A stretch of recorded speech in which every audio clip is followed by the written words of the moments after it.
we're very excited about our panel today. You couldn't have three folks of higher integrity and character in the positions that they have. I've known the Chief a long time, I've known Jack a long time.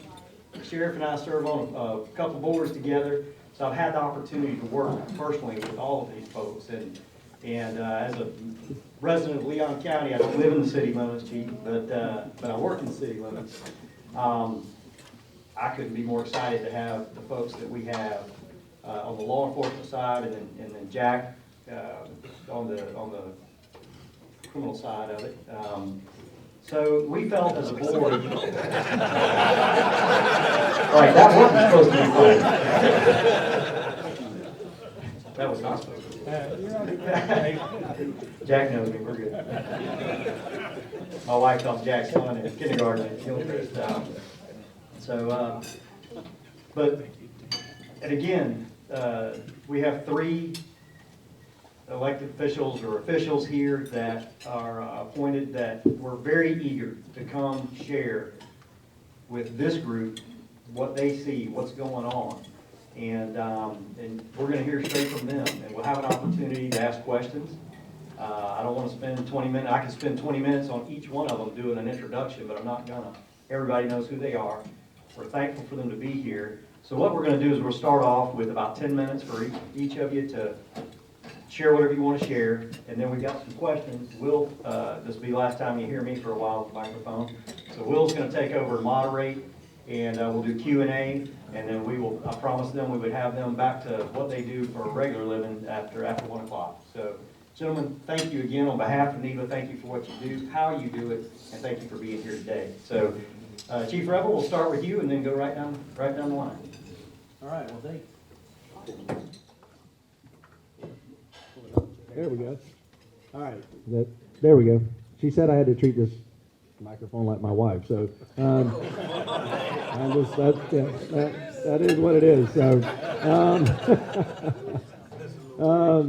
thank you all, Don. Thank you for the invitation. We always look forward to these type of opportunities to come and talk about our agencies, and more importantly, to hear from you and to hear your questions. So I can assure you I will not take 10 minutes.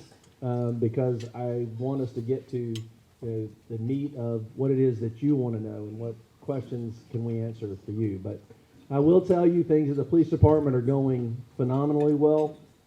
I can't say better than ever because the sheriff will kind of tilt his head at me, since he was chief for 10 years. But things are going really, really well. We are fully staffed right now, but don't let that fool you. We need a lot more officers. But we have complete support from the majority on our commission. And Commissioner Richardson, I always want to take the opportunity to thank you. He has been one of our most adamant and continued supporters. That has not waned through the years, and thank you for that. So the mayor and Mayor Pro Tem, Diane Williams-Cox, the manager, Reese Goad, and Deputy City Manager Cynthia Barber are just tremendously supportive of what we're doing and the things we're trying to accomplish. We have taken, recruiting and retention is certainly an issue we all are facing, and that's something that we're doing. We're trying to be efficient with the money that we are allocated, and we've converted almost 35 sworn positions to civilian positions, each of those with the intention of getting officers on the street. An example of that would be like our duty office. We typically would have a sworn officer in there. We've now put civilians in there. That allows 6 officers to now be on the street again. So we're trying to maximize that efficiency, and that has gone well. So we are working hard to recruit every single day. And the commission, like I say, has been very supportive of, when we get to this point, they will give us as many officers as we need that we can hire. I mean, I say all the time 700, and they all kind of look at me, like he just did, But the reality is we can't hire, 300 more officers right now. So as we get those officers in the system, the commission has been very committed to making sure we have the resources to pay for those. So I'm very thankful for that. The morale, I know that was one of the questions we talked about early at the police department, is outstanding. And you know, as leaders, we talk about, you all have businesses, you understand this. There's a difference. There's personal morale, you know, and then there's corporate morale. And so personal morale is not something I can really do something about. You have to choose to come to work and be happy or be miserable. You know, and I talk a lot about don't let your passion become your burden. You know, everybody gets into this profession to serve and protect and for the right reasons. But we see so much negative, you know, that many times, you know, officers can become jaded. And so we work really hard to make sure that our officers are well, because when the officer's well physically, spiritually, mentally, emotionally, financially, and their families are well, then they have a clearer head when they come to work, you know, knowing that they're good and that their family's good. So officer wellness is something we've really focused on and we'll continue to focus on and providing those resources that our officers need. Corporate morality, you know, I would say that, you know, everything or morale, not morality, is something that obviously things that we do as administration can and do affect, you know, the mood of our people. So I try every day, and I know the sheriff does as well, and Jack as well with his people. You know, we try every day to come in and make sure that our people have the resources they need to do their job well, and then whatever else we can do. You know, I call them little wins. You know, I give this example all the time, but probably the best decision I've made in my 4 years as chief was to put an ice machine in CIB. You know, that dispenses like Chick-fil-A ice. You know, you truly would think that dispenser was dispensing nuggets of gold. I mean, it is by far the best thing. You know, I've now had to put one in patrol, you know, because they were jealous. But, you know, there's little things that we can do that, you know, are just benefit the officer, but it shows them that we as the administration care. And we care about them. We care about them in their daily struggles. You know, we reach out to them for birthdays and things like that. So there are things that we do that affect the total morality of our department. And I can tell you at the police department right now that is outstanding, really, really well. So that's enough said about the police department. You know, right now, if you have specific questions, I'll be happy to answer them. But things are going exceedingly well at the police department right now. You want to talk about our latest class of? Yeah, thank you, sir. We actually just swore in yesterday a class of 22, which is one of the biggest classes we've had in a long time. Very diverse group, look good, you know, and we're very excited about that. So we will continue that push, but thank you for that reminder. Yes, sir. Yeah. Good afternoon, NEBA. Good to see y'all. I'm not really advocating for the criminals as much. If you did a poll of the people charged with crimes, they don't like me sometimes. But I am advocating for the community. That's one of the things I think people don't understand. As the state attorney, my job is to have this to be a safe community. There's very rarely do people say I'm not loud enough. Is this now loud enough? Not on? Okay, that's. You just got to get close. All right, well, you're the one who gave me the instructions. 111. Okay, sorry. Again, going to the points, the job of your state attorney is actually very different than the public defender or a lot of this. My job is to make this a safe community. That's it. That's what I'm getting ready for my annual staff meeting on Thursday night. And to me, that is what we've got to do. We've got to fix the problem and figure out how to make this a place where you want to raise your kids. Like I say, my son had a fantastic kindergarten teacher, and I've watched the way he's raised his daughters. My daughter's now at Cobb Middle School, where I went and my dad went. My son's now at Leon High, where we're at the 4th generation. That's important to me. This is where we're from, and this is where we've got to keep it going. We are not fully staffed. If you have a friend or family member who is going to law school, I'd like to talk to them. I'm not kidding. I start recruiting in high school, and it's worked out. I've hired 2 Boy Scouts that were Troop 109 to be prosecutors. One of them just resigned. And that's the real problem. I'm going to be speaking before the legislature tomorrow. Statewide, we're down 400 prosecutors. To give you an idea, there are only 1,600 prosecutors in the state of Florida. And we handle the prosecutions built by over 52,000 sworn law enforcement officers. So I'm very much, if you take the sheriff out of his law enforcement role and think of him as your corrections, which I know he had that job before, it's appropriate the way they have us seated. Because where the police and law enforcement on the street are out there making their cases, and obviously corrections or the jail or, is handling the incarceration and the punishment aspect, every one of those cases has to flow through a prosecutor to get a good resolution. And that's where we're having a lot of struggles. Candidly, I love to see that law enforcement has had some significant budget increases. Starting prosecutor pay for a prosecutor right now in the state of Florida is $50,000. I've got prosecutors with $300,000 in student loans. And so as I'm seeing those advances, we're pushing really hard, and I'm kind of leading the point on that, trying to keep the retention. In my opinion, it's just what the chief said. What do I need to do to keep good people in those offices? I usually lose most of my people in about 3 to 5 years. When you get into the deep cases, the serious cases, most of the serious detectives have 20, 25, 30 years. Most of my senior team, well, I have 2 people with over 30 years experience now. I'm getting interviewed immediately after this. I think some people are aware that yesterday the governor signed a death warrant of a murder here in Leon County.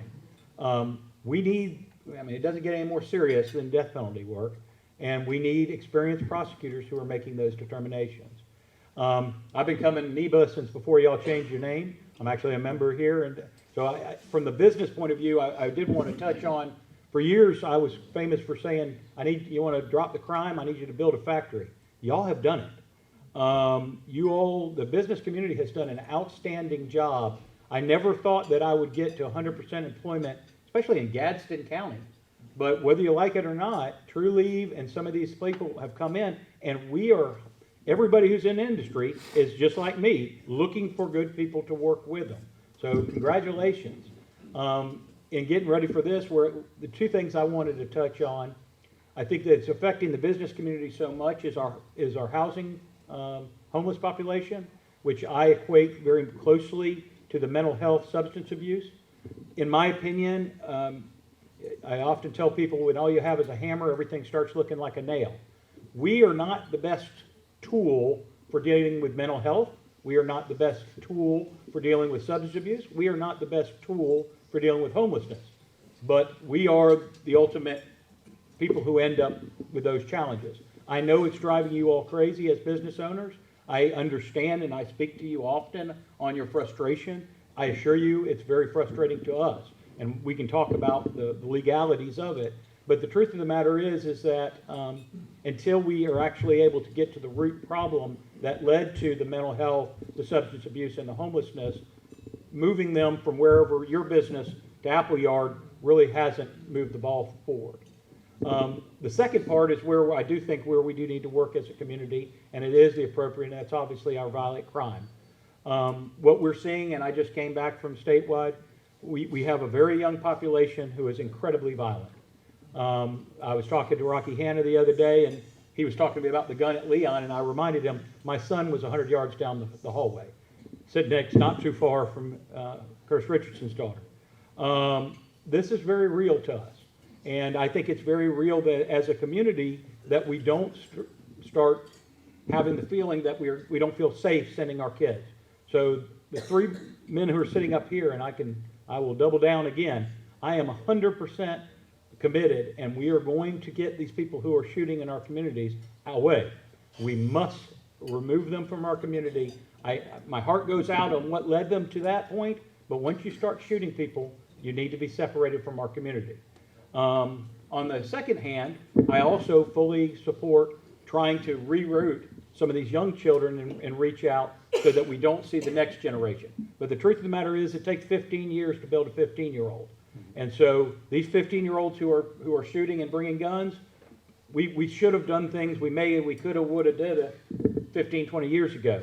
We can start working on the 1 and 2-year-olds today, and I think we'll hopefully see that investment in the future. But for the ones that are so inherently violent, whether it's at halftime liquors, which I think most people, 85 rounds, 14 different guns, 3 different long guns, 1 man dead and 9 more shot.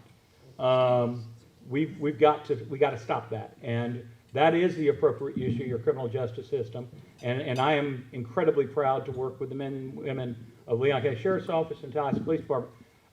If I can keep my prosecutors long enough where they can do a good job and give the cases. One of the real frustrations that we deal with is these cases go on for so long that some of these victims are dealing with their second and third and fourth prosecutor.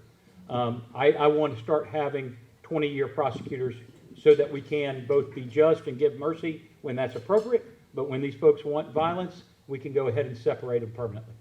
Thank you. Well, thank you, Jack. That's a perfect follow-up for me. First, let me just say to NEBA how much I appreciate you and your support of law enforcement. I've been doing this stuff for about 45 years, and I'm not sure how long NOAA's been around, but NEBA's been around, but when I was police chief, I can remember coming to the same place and having these same type discussions. And that's what I want to talk about. We in the Leon County Sheriff's Office have focused on what Jack talked about. We as a community have to come to grips with these issues of violence in our community. The violence, like Jack spoke of, is derived from so many different aspects of life in Tallahassee, Leon County. But there's one aspect of that life that I believe we can all agree on, which is we have to have those intersections and interventions with the kids of our community. I can tell you, having done this for as long as I have, that what we see mostly is generational situations. That is, we are arresting, I go back and arrested the grandfather, the father, and now I'm arresting the children of the same families. And we see it. And we know quite honestly that if we have those interventions, particularly, and that's where I get to this thing called the anatomy of a homicide. Intuitively, we knew what the anatomy of a homicide told us. And I hope all of you read that report. It basically says that 85% of the youth who get expelled from school or are suspended in school were involved in the murders that took place in Tallahassee, Leon County. 85%, which says that if we can somehow have interventions with those youth and those families before they get into 4th, 5th, and 6th, 7th grade, we can have success. But as I said at the outset, I'm not sure how many of you recall when I ran for sheriff, one of the things I said to you was, we will tackle this issue of crime, and we'll drive the crime rate down initially, but it's not sustainable. It will not be sustainable until we all come together and figure out what type of plan can we coalesce around to deal with these issues in our community. I will tell you, from my perspective, we are right on the cusp of actually being able to have these interventions.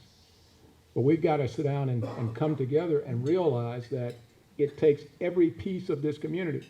And I am so happy to see the two chambers here. The fact is that Jack talked about, we said that if we could create jobs in our community, we can start having successes, and we have. We've just got to do more of that. We've also got to do more on the front end.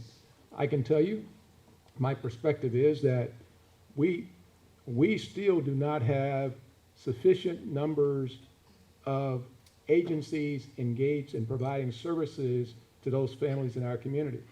And I don't want to step on any agency in here's toes, but there's a lack of accountability with respect to the outcomes that we expect when we give you those city and county dollars and state dollars as it relates to the product that you produce back into our communities. We've got to coalesce around. I know some of you don't agree with the Children's Services Council or Commission. What do we call it? Commission, is it? I know we voted against that. I supported it. I believe that is, in fact, one of the ways that we can, in fact, get ahead of these issues, is to deal with these children and family issues long before they turn into crimes in our community. Now, I can tell you for 2023, we've embarked upon this year, and we're saying that we're going to go after the crime that's taken place in our community. And here's how we're trying to do that. Several ways. First, we're saying to the persons engaged in drugs in our community, that we're coming after you. We have what's called a high-intensity drug trafficking designation by the federal government that basically says they will give us assistance and resources to try to address the border issues. Now, what do you mean by border, Sheriff? Well, we have a border issue with the state of Georgia.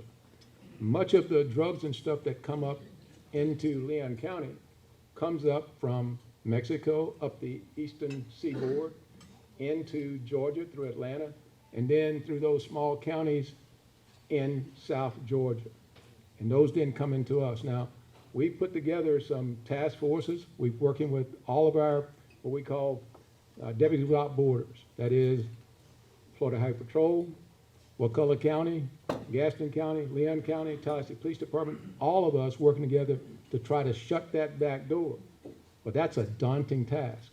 I can tell you, I spoke to the Georgia sheriffs, and they all said, I don't know if you know those communities over there, the largest number of employed deputies in those communities along our border in one agency was 20. And then I was talking to some of the sheriffs, they got like 3 and 4 deputies along the border. So that's where our drugs are coming in some cases. So we're going to work on trying to address that problem. The other thing we're going to focus on very heavily is trying to make sure that in Gaston County, and Jack and I have these discussions, many of the crimes that take place in Leon County are derived from activities taking place in Gaston County. And when I was the police chief in Quincy, and I called the police chief here back in those days, and I said, hey, they aren't committing crimes over here, guys. They're going across to Leon County. The police chief said, don't worry about it. Well, he's no longer here, thank goodness. But I can tell you that we've got to address that problem. And I give Jack a lot of credit. He called all of us in and said, let's sit down and look at these issues. And we've got some work going forward to try to deal with that issue as well.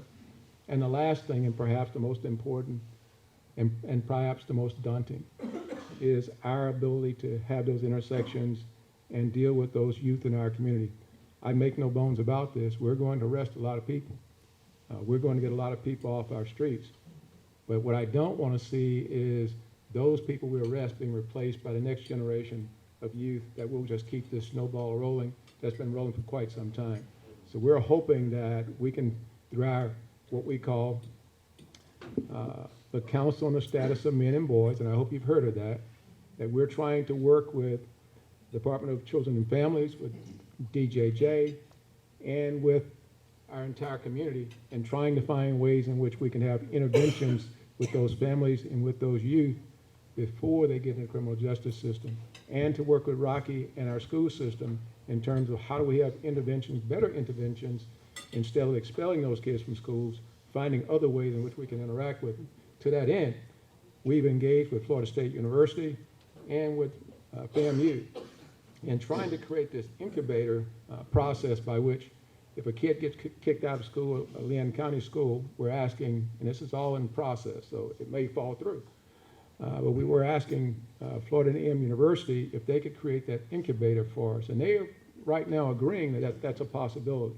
So, and what this would look like is a kid in Leon County school was being expelled from school. Instead of being expelled to the streets, you'd expel them, they're going, mom's not home, dad's not home, they're going to the streets. So we're trying to build this place in which we get social workers, psychologists, mental health providers in this space where they can have interventions with these youth. Like I said, it's all in process, but I'm very hopeful that that's something that can and will come to fruition. I'll stop there. Awesome. Thank you, guys. Don asked me a little while ago if I would do the questions, and I was like, man, I guess. And then I was like, well, they got guns, so they were So, and also I want to recognize Judge Jones. Thank you for coming, as well as Commissioner Minor. I saw you slip in. Thank y'all both for being here today. All three of you kind of scratched the surface on this, and what I want to do is we're going to ask a question for all three of you. We may go to the floor, and then I've got some just kind of a one-on-one question. But all three of you scratched the surface on this, and y'all recognize the support that this group has for what all three of you do, what y'all do, entire law enforcement. question here is, what can the business community do more to help you three do your jobs? I'll give you maybe a minute, the best you can, but I know that's kind of a broad question, but this room is serious. So if the business community can do more to help you do your jobs, what does that mean? Well, I said a moment ago, in terms of the chambers, I can tell you, they've been tremendously helpful to us. We had a 1,000 Jobs initiative, and they jumped in and started to build those jobs. Continue to coordinate with us, in terms of building jobs and bringing industry into our community. We do need, for these kids, if there are skills that you can provide, apprenticeship programs, things like that for the youth of our community, that's going to be very helpful to us. But I'll be honest with you, I think our businesses, I think Chief Revell started at the very outset. This business community has stepped up, and it's helped out tremendously. Last time I was asked this question, I got in trouble, so. The truth of the matter is I got a lot of apathy, and I still do. The number one problem that we have in solving a lot of the real violent crimes is that I have no witnesses. The way we stopped halftime liquor the other day is because of video. So if you're a business owner, please start, they're about to bring on a real-time crime center. They would love to be able to have a live feed, and it will protect your business, and it will protect your employees, because on real time, they'll be able to see if the worst should happen, that you have a hostage or an armed robbery or something going, their SWAT teams or TAC teams come in and save you. For me, I need to roll tape. I'm going to ask that you would sit there and record, because the judge will tell you, juries want to see video. We have all these body cams, but really by the time the officers are there, it's already happened. So the more videos would be something that would be huge. If we have that now, who do we call? There's a lot of people in this room that Right. already have it. If you have it, I know the sheriff, they're starting the real-time crime center. They can go ahead and we can get you, if they'll reach out to them, we have the technical, FSU, I think, is actually giving a facility, right? Yes, we started the real-time crime center at the sheriff's office, but wanted to go regional with it, so it's not one thing, one place. And if you'll just give me a call, or Leslie Rayburn, or Assistant Sheriff Gilmore in the back there, we'll get, and that's a great, thank you, Jack, for bringing it up, because that is one of the areas we can do a tremendously great job in terms of getting these people identified and get them off the street, so thank you. That's easy, guys. That's easy, man. One other thing I'll finish, I think you've already seen it today.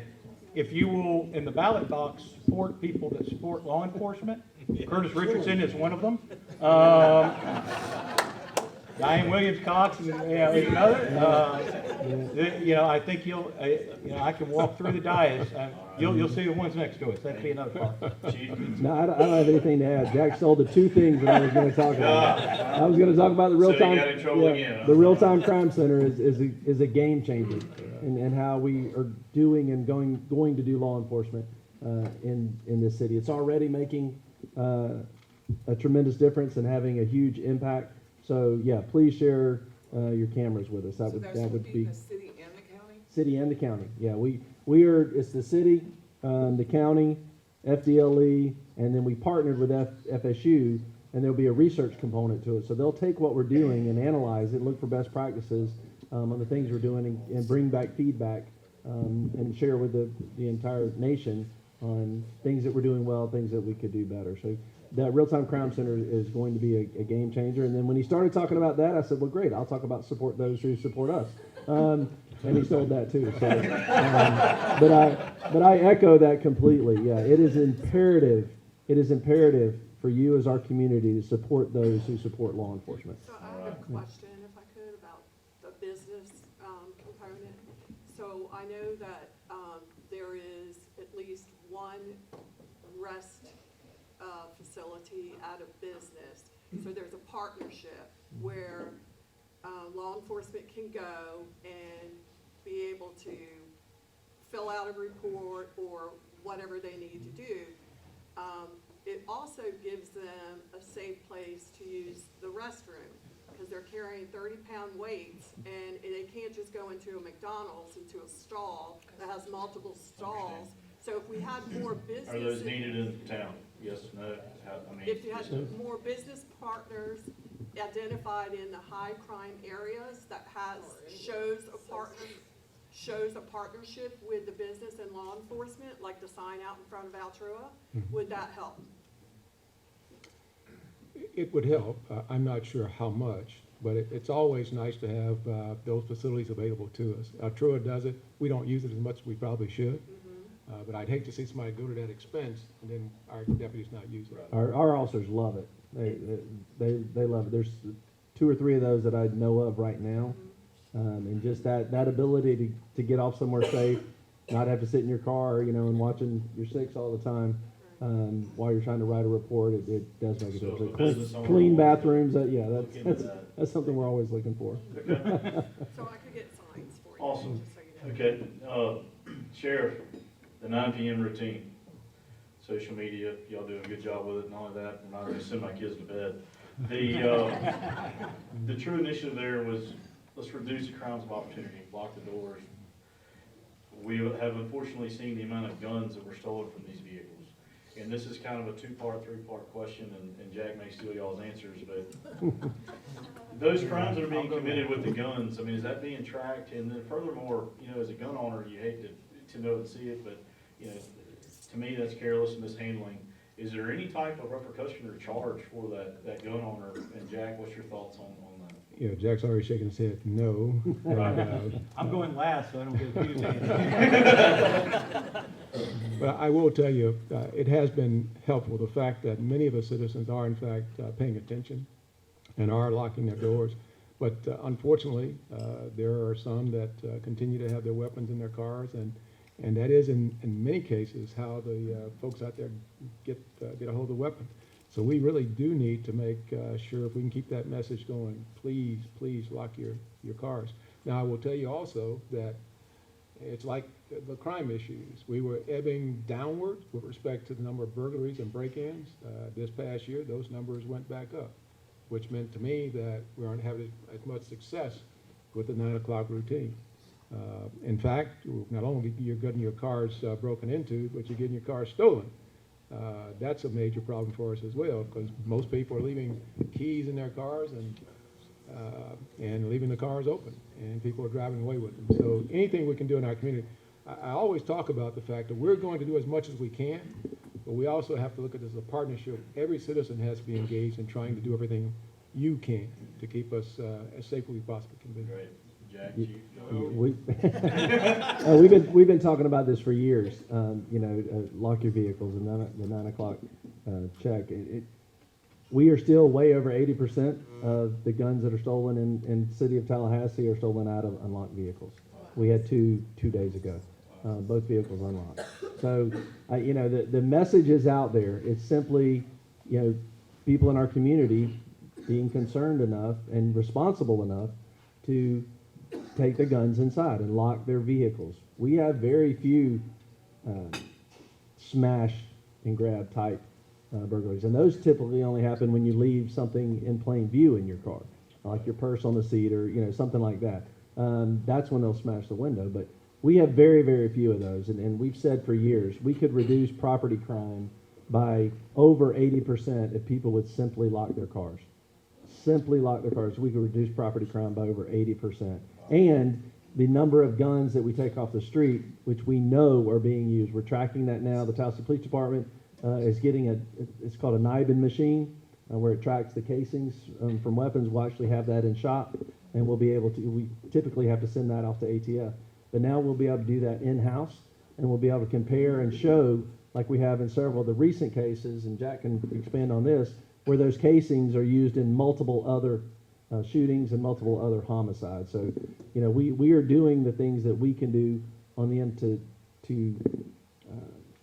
combat that. And I think, the task force that we talked about, that we coming together soon. And that's another thing the business community can do, because when this task force really kicks off, you are going to see more arrests. You're going to see more interactions. And some of those are probably going to be violent.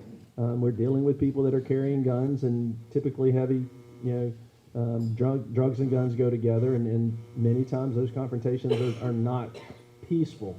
So when those happen, we're going to need the support of the community to say, we're not standing for this any longer. And that's what it's going to take. And I think Ultimately, that's- it's going to take the community saying, we're not going to stand for this any longer. Absolutely, and I think that everyone here is agreeing to that. Absolutely. And Jack, anything you want to add to that as far as the Yeah. after fact? Yeah, well, and from the legal point, criminalizing, the problem is if we start prosecuting the people who didn't lock their cars, what's gonna happen is nobody's gonna call and report the fact that their car got stolen, burglarized. I mean, whether. Very true. I mean, that, you got it, laws have consequences. And we would rather you all go ahead and tell us that once, and we backtrack it. What the chief is talking about at halftime, we've matched 3 of the guns right now from, so 14 bad guns shot there, 85 rounds. 2 of them have now been matched, one to another mass shooting in Gadsden County at a club over there, ironically across the street from the Gadsden County Sheriff's Office. And another one of those weapons is responsible for killing the person on the basketball court at FAMU the other day. So there's not, in my opinion, there are plenty of guns. We can't turn off the tap. What I'm hearing more from the intelligence is that bullets are harder right now for the criminals to get a hold of than firearms. Hold on one second, because you teed up a perfect question, Jack. As far as the career criminals, so to speak, I'm not sure how kind of best way to put this one, but you talked about the matching of weapons.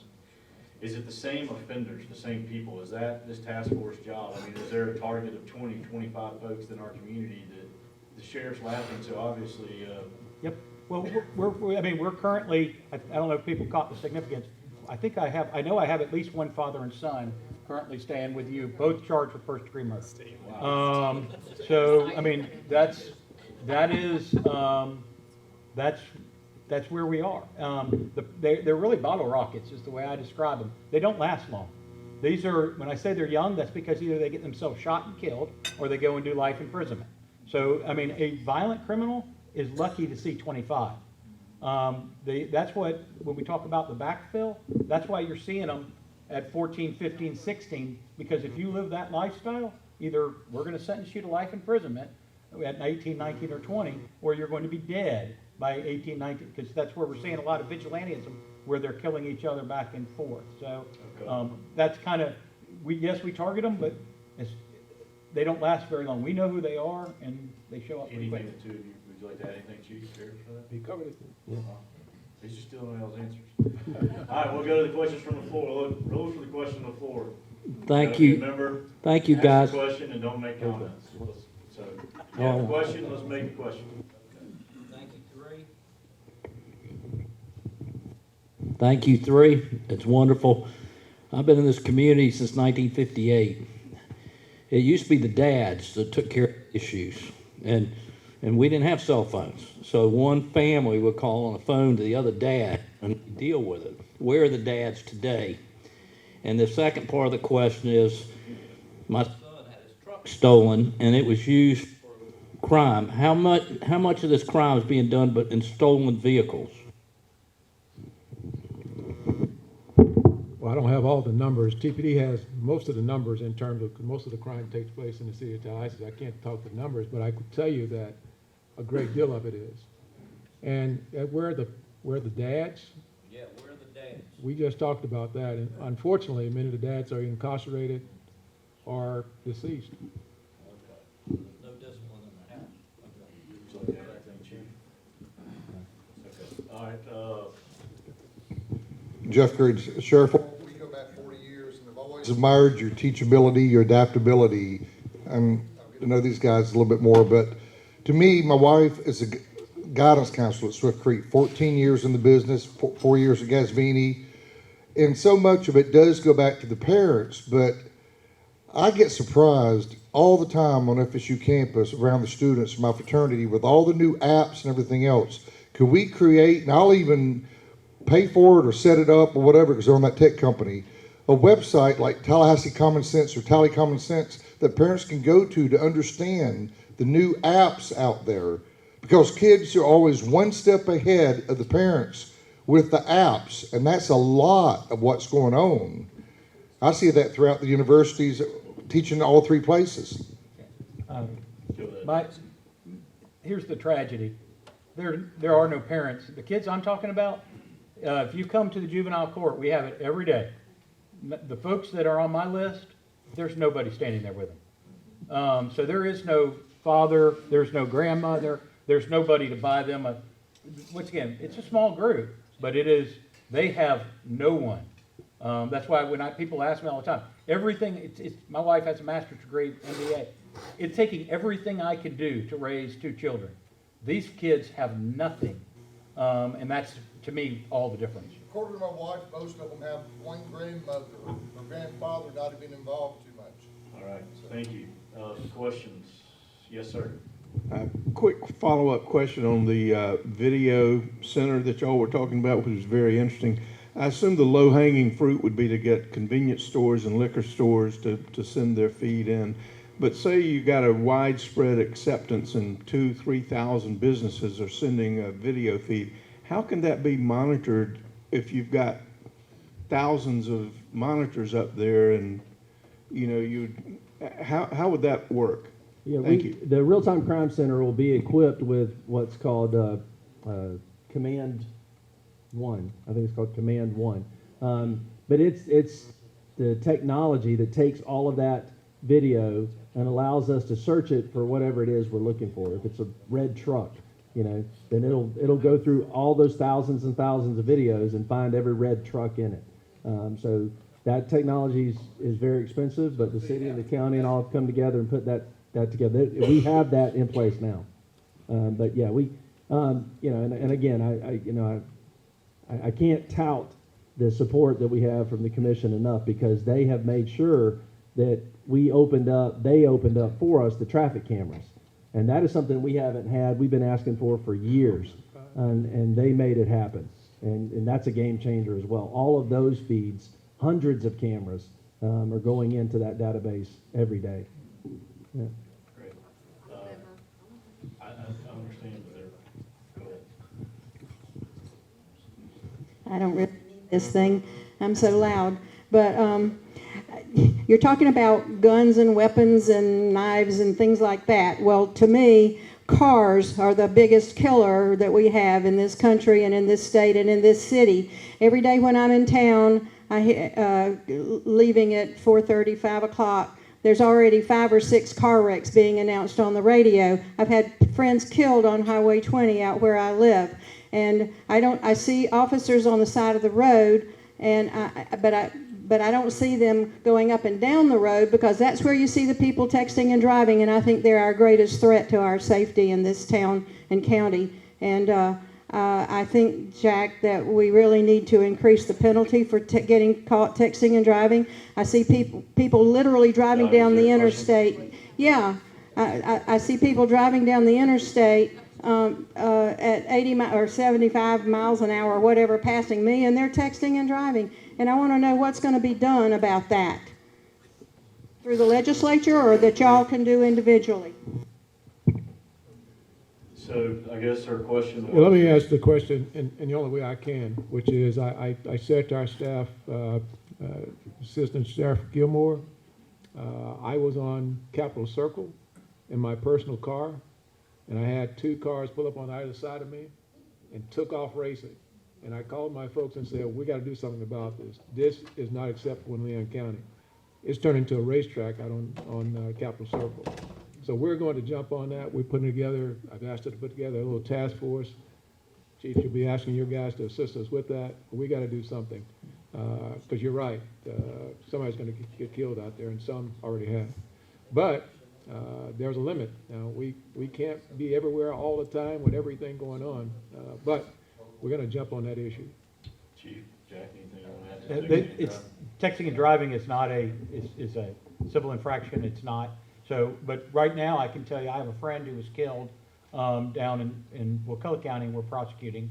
And so texting can be a reckless driving. And so if you want to criminalize it, yes, that's a legislature issue, but we are currently prosecuting multiple traffic homicides. I approved a warrant this weekend up on 27 North, where a man was killed.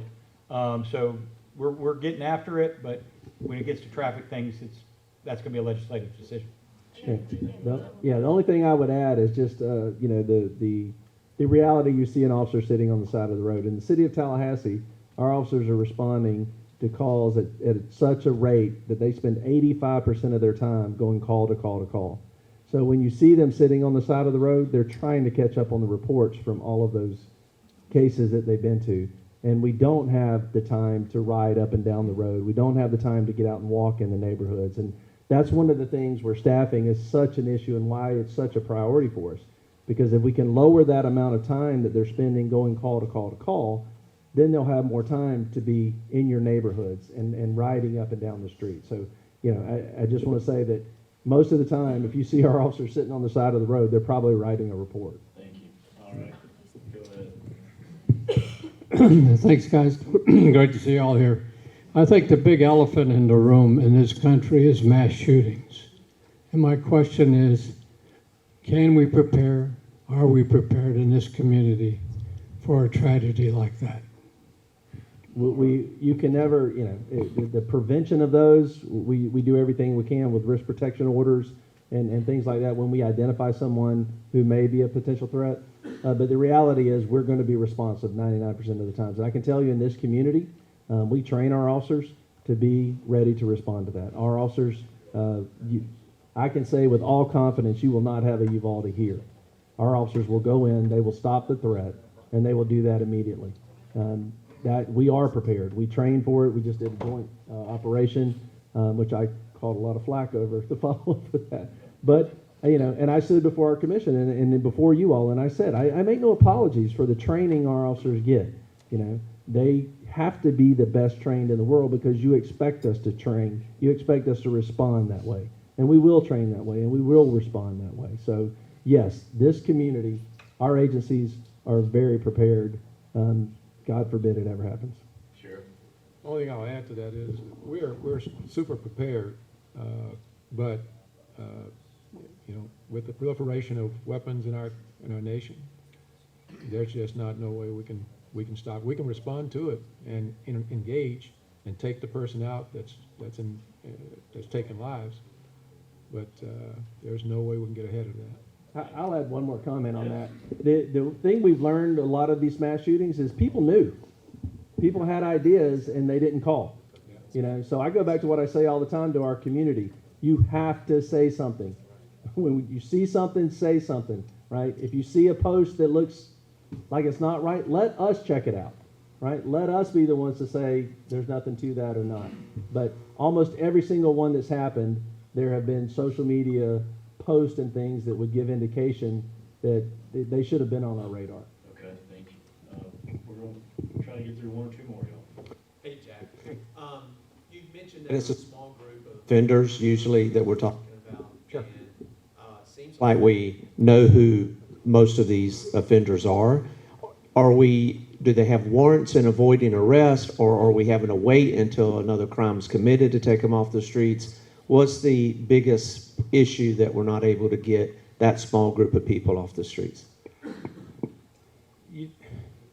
The folks we're talking about, the warrants, we're doing a pretty good job of serving the warrants once we have probable cause.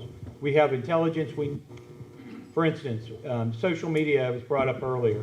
I've got a lot of young people who seem to take TikTok videos of themselves with deadly weapons, and they're at this point I'm in the bubble between juvenile and adult, candidly, and it's called direct filing, but when I start handling them as an adult, that's a terrible thing to do. I'm pretty much ending that child's life, and I know that I'm doing that, and so I'm conservative on doing it. I try not to do it willy-nilly, but when we have to, we have to. But that's one of the ways we hear it from kids. Generally will tell you who the bad one is, but it's not enough to be probable cause to actually take them down. And so we have intelligence. And the biggest thing that we're having, once again, is that they know each other, but they won't testify against each other. They'll just go, that's how it magnifies. You shot my brother, and so my group is going to come and shoot you, and it goes back and forth. And when law enforcement shows up, or even at trial, they'll say, I didn't see a thing, and they'll deal with it on the street. That's why the video is, because of the shooting at halftime. I had 3 people who were shot who refused to show up for trial. Jeez. Anything you would like to add, Sheriff, Chief? Okay. That's it for the Q&A. I'm sorry, just due to time constraints, and respect of their time, but I'm gonna let Don close it up. Thank you, Will. Well, one thing's very apparent, this is not a law enforcement or state attorney issue. This is a community issue, and everyone in this room and outside of this room plays a part. I think that's fair to say, by the engagement, the questions, the answers. And again, we just couldn't be more thankful to have the 3 of you leading that for us. And I hope I'm not speaking out of turn, but I would say if there's more questions or concerns that either you guys or your executive staff would be willing to talk, if there's ways that, that we as a community can further engage. I know Will had a great suggestion that I think Sue must have to slip out, but maybe the 2 chambers and Katrina and NEBA, maybe there's some opportunities for some mentorship from the 2 chambers in NEBA where we can actually be involved and help in some way there. So great suggestion, Will. Thank you for thinking of that.